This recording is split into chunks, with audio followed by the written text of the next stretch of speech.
Let's study with वंदना अग्रवाल में आपका स्वागत है। स्टूडेंट्स, आज मैं लेकर आई हूँ क्लास 9th के लिए हिस्ट्री का chapter number 3 Nazism and the rise of Hitler. आज हम इसके कुछ MCQ जो बहुत ही इम्पॉर्टेंट हैं एग्ज़ाम के पॉइंट ऑफ व्यू से, आज हम उनके बारे में डिस्कस करेंगे और मुझे पूरी उम्मीद है कि ये आपके लिए बहुत ही हेल्पफुल साबित होंगे। ये बहुत ही इम्पॉर्टेंट MCQs हैं जो आगामी एग्ज़ाम के पॉइंट ऑफ व्यू से आपके लिए बहुत ही इम्पॉर्टेंट हैं। तो अगर आप चैनल पर नए हैं तो कृपया चैनल को सब्सक्राइब कर लें और वीडियो को लाइक कर दें। तो आइए आज का चैप्टर स्टार्ट करते हैं। तो सबसे पहले हम देखते हैं क्वेश्चन नंबर 1। और क्वेश्चन नंबर 1 क्या है हमारा? विच of the following can best define Nazism. Nazism को क्या सबसे बेस्ट तरीके से डिफाइन कर सकता है? तो क्या कर सकता है इसमें? Hitler's determination to make Germany a great nation, या एक्सटर्मिनेशन ऑफ ज्यूज, या फिर a system a structure of ideas about the world and politics, या फिर Hitler's ambition of conquering the world. The right answer is C, a system a structure of ideas about the world and politics। यानी कि जो Nazism था वो एक structure of ideas था, एक सिस्टम था।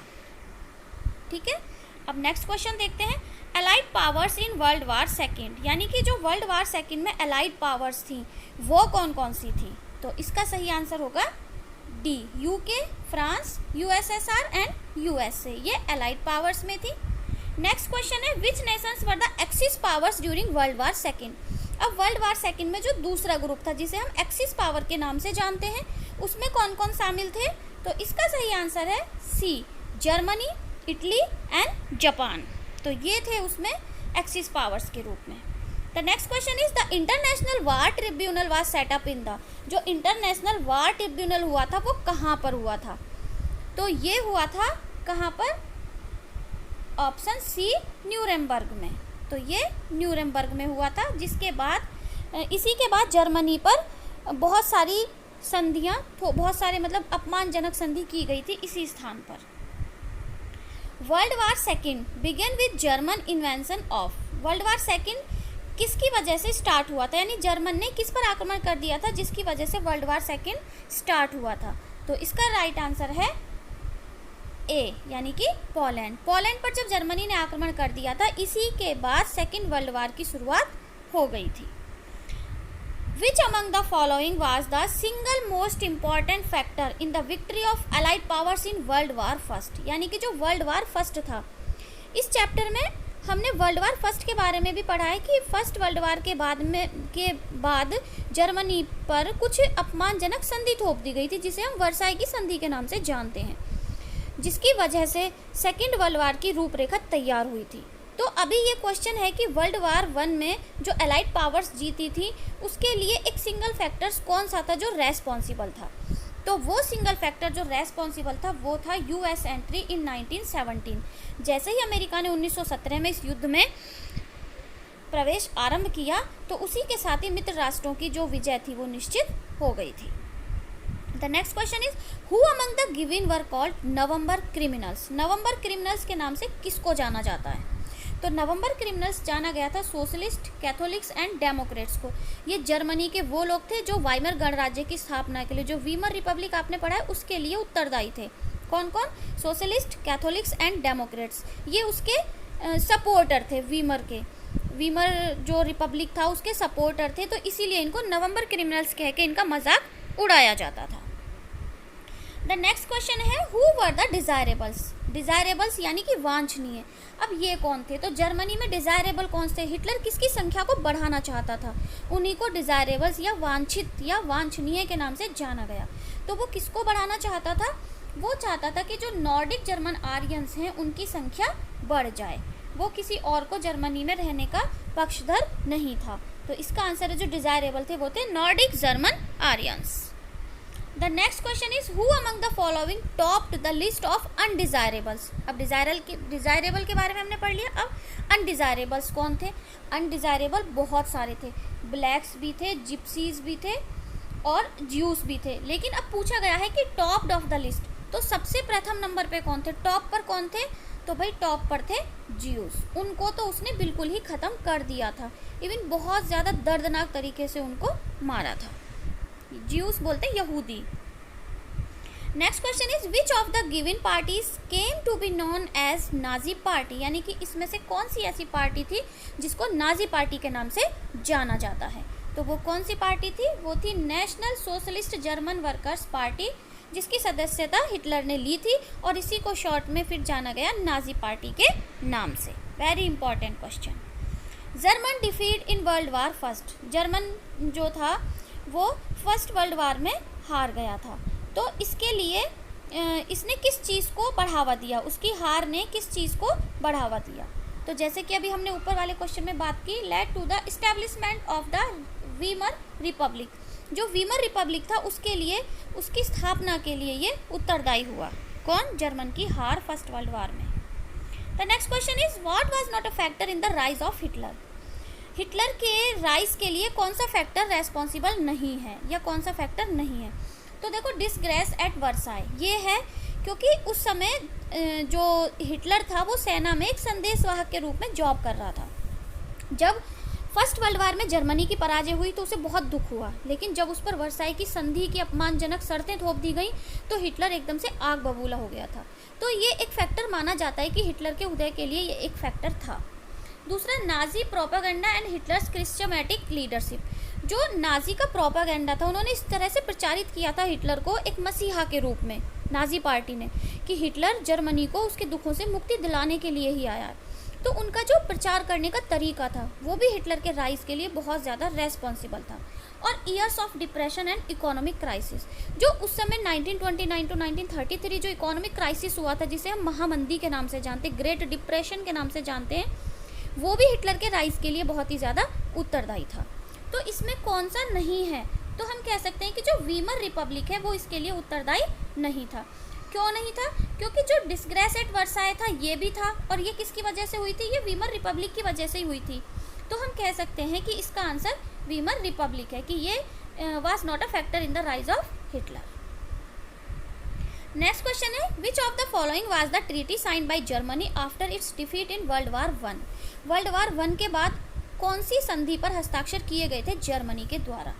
तो हम इसको कई बार देख चुके हैं ऊपर, ट्रीटी ऑफ वर्साई, वर्साई की संधि पर हस्ताक्षर किए गए थे।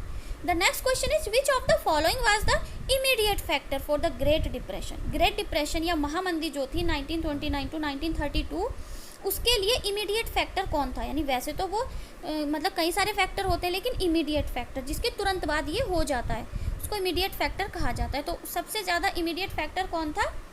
ये था collapse of wall street exchange, यानी कि जो वॉल स्ट्रीट एक्सचेंज है ना न्यूयॉर्क का, वो सबसे बड़ा शेयर बाज़ार या एक्सचेंज बाज़ार कहा जाता है। तो उसका धराशायी होना एक बहुत बड़ी घटना थी, जिसके बाद से एकदम से ये ग्रेट डिप्रेशन हो गई थी, महामंदी आ गई थी।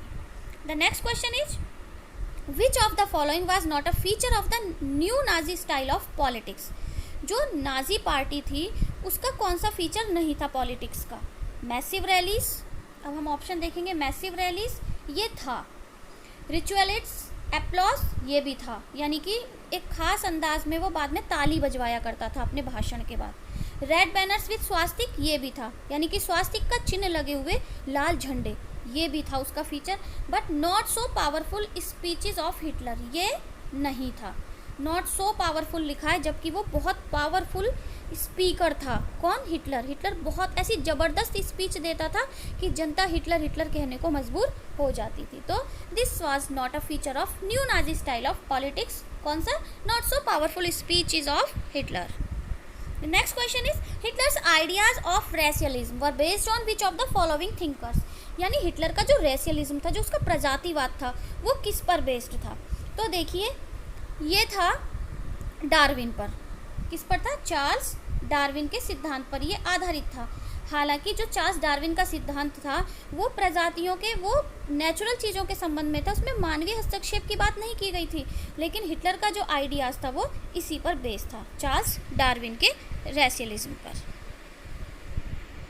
अब हम नेक्स्ट क्वेश्चन देखेंगे which was not a feature of Jio stereotype, यानी कि जियो स्टीरियोटाइप कहते हैं रूढ़िवादिता, यानी जो परंपरागत तरीके से किसी के बारे में बातें चली आ रही हैं उनको हम स्टीरियोटाइप्स के नाम से जानते हैं। तो कौन सा एक स्टीरियोटाइप्स का फीचर नहीं था, किसके बारे में, जियूज के बारे में।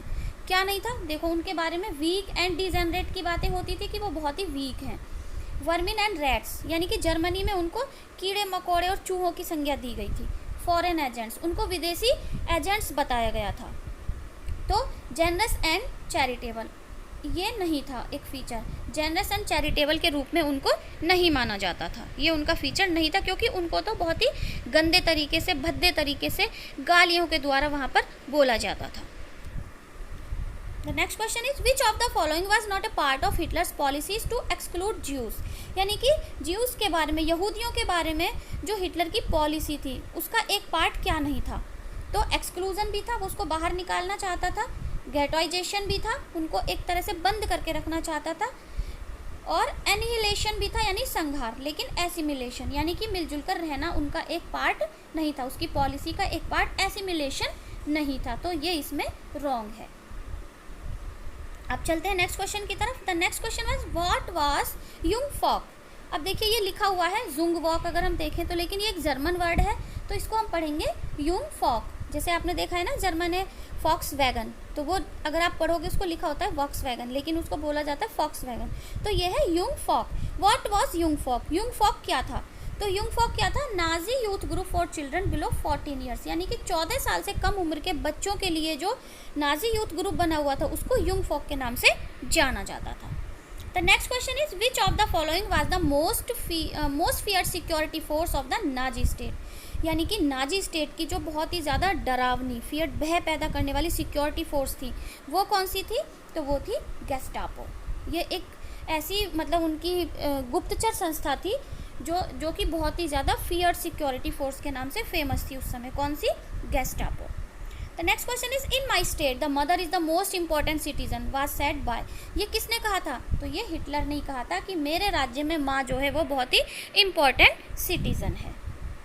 विच of the following was not true of Nazi state and women, Nazi state और वुमेन के बारे में कौन सा जो है वो ट्रू नहीं है, सत्य नहीं है। Equal rights for man and women, ये बिल्कुल भी सही नहीं है, क्योंकि नाजी स्टेट्स में मैन और वुमेन को इक्वल राइट्स नहीं दिए गए थे। देखो उसमें यह भी माना गया था कि women were socially different from man, ये सही है। All mothers were not treated equally, ये भी सही है, सभी माताओं को एक जैसा ट्रीट नहीं किया जाता था। जो डिज़ायरेबल चिल्ड्रंस को जन्म देती थी उनको तमगे दिए जाते थे सैनिकों की तरह, लेकिन जो अनडिज़ायरेबल चिल्ड्रंस को जन्म देती थी उनको मार दिया जाता था। They had to bearers of Aryan culture and dress, और उनको ये कहा जाता था कि वो आर्यन कल्चर्स को बढ़ावा देने वाले बच्चे पैदा करें। तो ये तीनों सही हैं, but equal rights for man and women ये सही नहीं है। The next question is which of the following is not true of ordinary people in Nazi Germany, Nazi Germany में ऑर्डिनरी पीपल के बारे में कौन सा सही नहीं है। Majority of Germans were passive onlookers, सही है। They were scared to act to differ to protest, तो इसका जो नेक्स्ट ऑप्शन है वो है, ये भी सही है। Majority genuinely believe Nazism would bring prosperity and well being, और every German was a Nazi, ये इसमें सही नहीं है, क्योंकि प्रत्येक जर्मन का जो वासी था उसको नाजी नहीं माना जाता था। नाजी सिर्फ उन्हीं को माना जाता था जो डिज़ायरेबल होते थे। The next question is the German parliament is known as, German parliament को किस नाम से जाना जाता है। तो इसको जाना जाता है राइक्सटैग के नाम से। And the last question is what was the name given to gas chambers by Nazis, Nazis को गैस चैम्बर्स, नाजीज के द्वारा गैस चैम्बर्स को क्या नाम दिया गया था।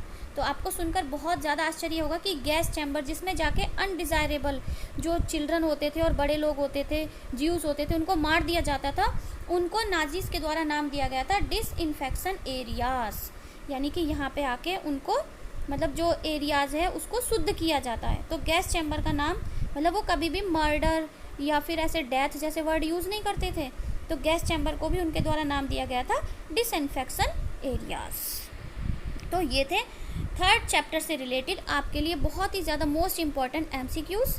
अगर आपको पसंद आई वीडियो तो कृपया इसे लाइक कर दें। फिर मिलते हैं नेक्स्ट चैप्टर के साथ नेक्स्ट वीडियो में। Bye bye.